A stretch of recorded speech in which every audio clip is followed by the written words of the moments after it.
The Secret Garden by Frances Hodgson Burnett. Chapter 1. There is no one left.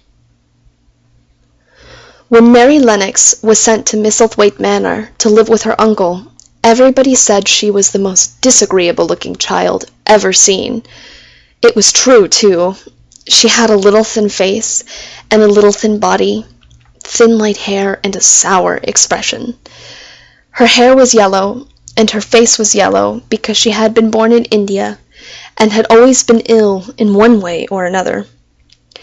Her father had held a position under the English government and had always been busy and ill himself, and her mother had been a great beauty who cared only to go to parties and amuse herself with gay people. She had not wanted a little girl at all, and when Mary was born, she handed her over to the care of an ayah, who was made to understand that if she wished to please the Mem Sahib, she must keep the child out of sight as much as possible. So when she was a sickly, fretful, ugly little baby, she was kept out of the way, and when she became a sickly, fretful, toddling thing, she was kept out of the way also.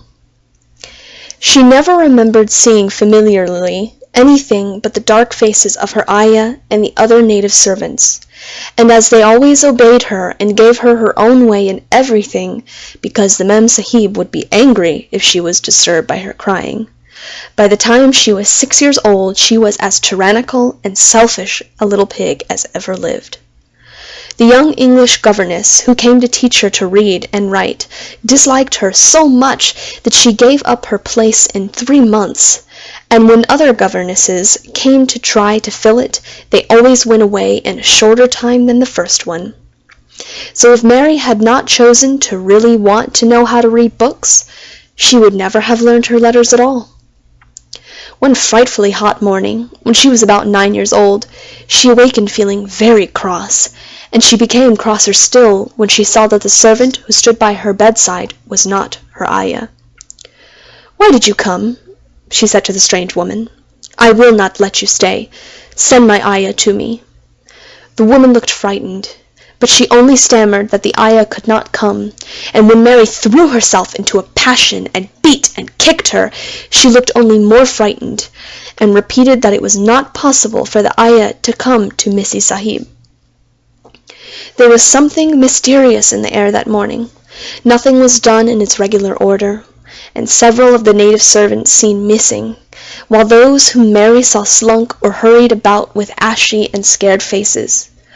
But no one would tell her anything, and her ayah did not come. She was actually left alone as the morning went on, and at last she wandered out into the garden and began to play by herself under a tree near the veranda.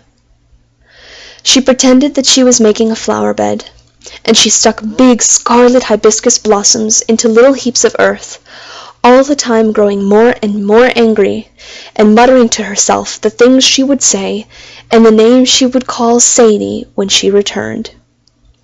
"Pig! Pig! Daughter of pigs!" she said, because to call a native a pig is the worst insult of all. She was grinding her teeth and saying this over and over again when she heard her mother come out on the veranda with someone. She was with the fair young man, and they stood talking together in low, strange voices. Mary knew the fair young man who looked like a boy. She had heard that he was a very young officer who had just come from England. The child stared at him, but she stared most at her mother. She always did this when she had a chance to see her, because the Mem Sahib, Mary used to call her that oftener than anything else, was such a tall, slim, pretty person, and wore such lovely clothes. Her hair was like curly silk, and she had a delicate little nose which seemed to be disdaining things, and she had large laughing eyes. All her clothes were thin and floating, and Mary said they were full of lace. They looked fuller of lace than ever this morning, but her eyes were not laughing at all. They were large and scared, and lifted imploringly to the fair boy officer's face. "Is it so very bad? Oh, is it?" Mary heard her say. "Awfully," the young man answered in a trembling voice. "Awfully, Mrs. Lennox. You ought to have gone to the hills 2 weeks ago." The Memsahib wrung her hands. "Oh, I know I ought," she cried. "I only stayed to go to that silly dinner party. What a fool I was!" At that very moment such a loud sound of wailing broke out from the servants' quarters that she clutched the young man's arm, and Mary stood shivering from head to foot. The wailing grew wilder and wilder. "What is it? What is it?" Mrs. Lennox gasped. "Someone has died," answered the young officer. "You did not say it had broken out among your servants." "I did not know," the Memsahib cried. "Come with me, come with me!" And she turned and ran into the house. After that, appalling things happened, and the mysteriousness of the morning was explained to Mary. The cholera had broken out in its most fatal form, and people were dying like flies. The ayah had been taken ill in the night, and it was because she had just died that the servants had wailed in the huts. Before the next day, 3 other servants were dead, and others had run away in terror. There was panic on every side, and dying people in all the bungalows. During the confusion and bewilderment of the second day, Mary hid herself in the nursery and was forgotten by everyone. Nobody thought of her, nobody wanted her, and strange things happened of which she knew nothing. Mary alternately cried and slept through the hours. She only knew that people were ill, and that she heard mysterious and frightening sounds. Once she crept into the dining room and found it empty, though a partly finished meal was on the table, and chairs and plates looked as if they had been hastily pushed back when the diners rose suddenly for some reason. The child ate some fruit and biscuits, and being thirsty she drank a glass of wine which stood nearly filled. It was sweet, and she did not know how strong it was. Very soon it made her intensely drowsy, and she went back to her nursery and shut herself in again, frightened by cries she heard in the huts and by the hurrying sound of feet. The wine made her so sleepy that she could scarcely keep her eyes open, and she lay down on her bed and knew nothing more for a long time. Many things happened during the hours in which she slept so heavily, but she was not disturbed by the wails and the sound of things being carried in and out of the bungalow. When she awakened, she lay and stared at the wall. The house was perfectly still. She had never known it to be so silent before. She heard neither voices nor footsteps, and wondered if everybody had got well of the cholera and all the trouble was over. She wondered also who would take care of her now her ayah was dead. There would be a new ayah, and perhaps she would know some new stories. Mary had been rather tired of the old ones. She did not cry because her nurse had died. She was not an affectionate child, and had never cared much for anyone. The noise and hurrying about and wailing over the cholera had frightened her, and she had been angry because no one seemed to remember that she was alive. Everyone was too panic-stricken to think of a little girl no one was fond of. When people had the cholera, it seemed that they remembered nothing but themselves. But if everyone had got well again, surely someone would remember and come to look for her. But no one came, and as she lay waiting, the house seemed to grow more and more silent. She heard something rustling on the matting, and when she looked down she saw a little snake gliding along and watching her with eyes like jewels. She was not frightened, because he was a harmless little thing who would not hurt her, and he seemed in a hurry to get out of the room. He slipped under the door as she watched him. "How queer and quiet it is," she said.